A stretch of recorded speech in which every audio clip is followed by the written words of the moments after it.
Hey,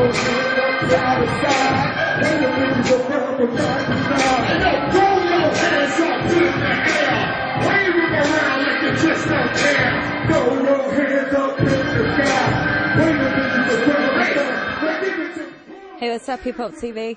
As we have been waiting for, Redman and Method Man are here in Australia doing their tour that's been long awaited.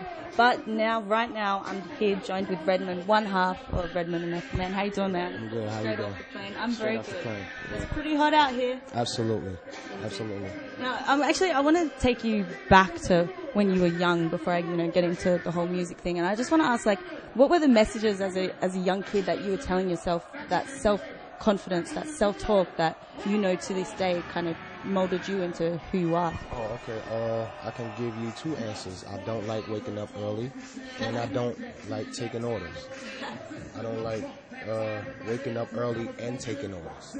When you wake up early, then you got to go to a job, then take orders from a boss who's a pain in the ass. I couldn't do it, so I had to be my own boss and make my own money and make my own time.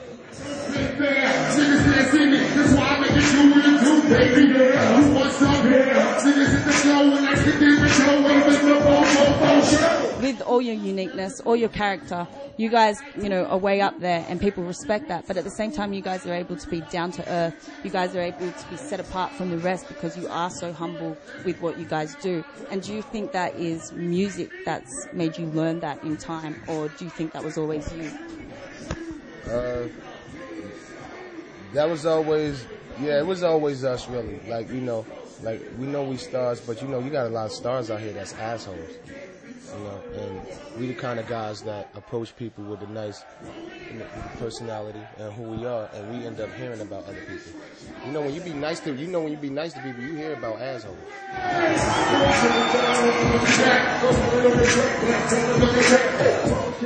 Yeah, always fans can be assholes too, but we always straighten them out before they start being assholes anyway. So once we straighten them out and they get the level of where we at, they be like, all right, y'all guys are cool. And that's how we gotta be, because we go a lot of places and we be a lot of dirty places where niggas don't be. Yes, sir. And we still in the hood, right, nigga? Yes, sir. First of all, our fans is different. Me and Red and Meth fans are smokers. We need weed everywhere we go, ladies and gentlemen. We got a cult following.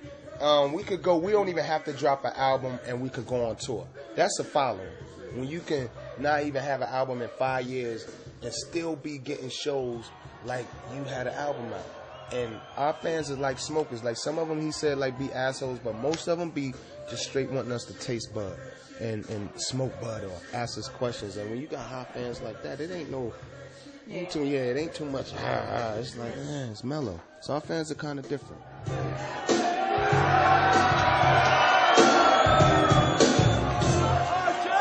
Yeah, what's the message that you're able to take home and put in your music? Wash your hands after you take a shit. That's the message. That's a good message. What was the question? The message that you put in your songs. We just have good times, good vibes. The Ritter, the Jitter. The Ritter, the Jitter. The Ritter, the Jitter. Expect the deck. Break off the shit. Our shows is off the hook. When they see our show, all the smoking and all that just go out the window. They be like, yo, them dudes are hip hop.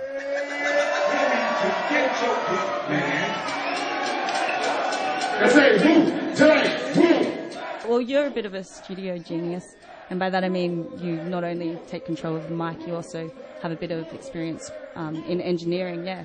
And that's purely from you getting behind the decks and, doing your thing and trying to learn as you go. Do you think that's purely just from the production process, or did you expect, all those years ago to be in this position now and to know as much as you do?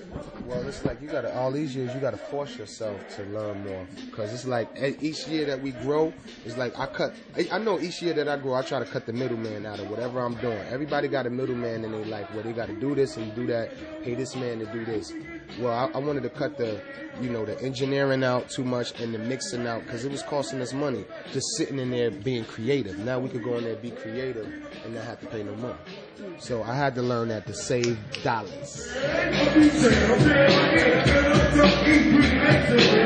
that's what I think my question would now be, is how do you put the concept of quality into your music? So I know what he's capable of as far as his writing skills. I know what I'm capable of as far as my writing skills. And this ain't like, the NBA where your skills tend to fall back a little because of wear and tear on your knees or your ankles or whatever. This right here, this is all about mental. And I think the more life experience you got, the more you got to write about. So, I mean, it just goes on and on and on, however long you want to do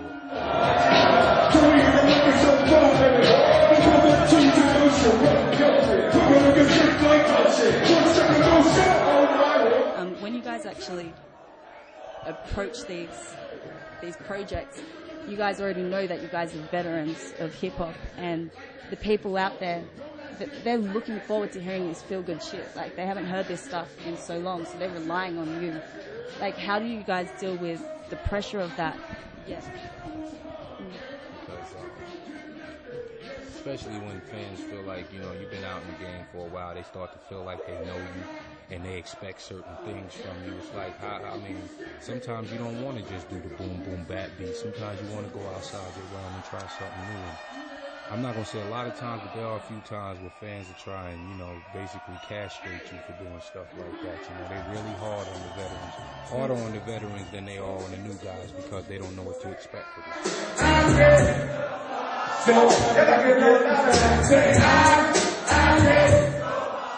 I'm to the point where I don't even give a fuck what they think no more. I'm going to just do me and make music because you know what? I done did the boom bap. I done did the hardcore to keep it real shit, and that shit just kept me broke.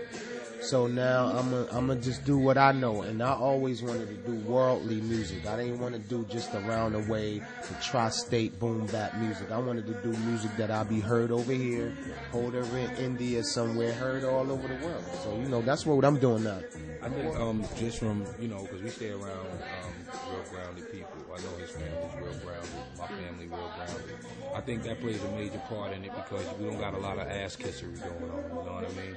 And when you ain't got a lot of ass kissery going on, you got people around you that ain't afraid to tell you, like, look, nigga, you said some bullshit.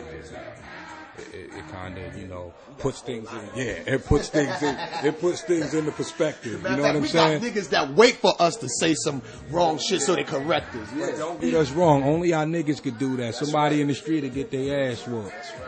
You guys really represent hip-hop culture, and that's something that's not ever going to change. You guys are written in the history books, right up there. You are in the history book. Wow, what are you doing with your eyes? I think when you're a freshman in it, and once people believe in your movement and what you're doing, I mean, you got, honestly, in the hip-hop game, you got 5 years after that. If you come out with another hit after that, you got 5 more years. You know what I'm saying? Come out with another hit after that. See, what we did was, Red had his first hit album, I had my first hit album, 5 more years.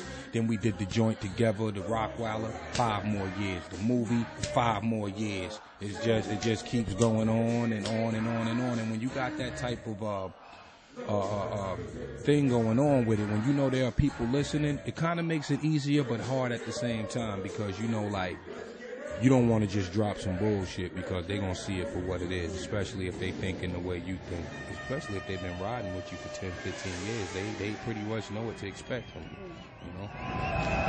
Let's get it. Hey, yo, let me say this before we go any further with the show. This is my second time back out here in Australia. Yeah. And I just want to say that every part of Australia that we went to been blowing the fucking roof off.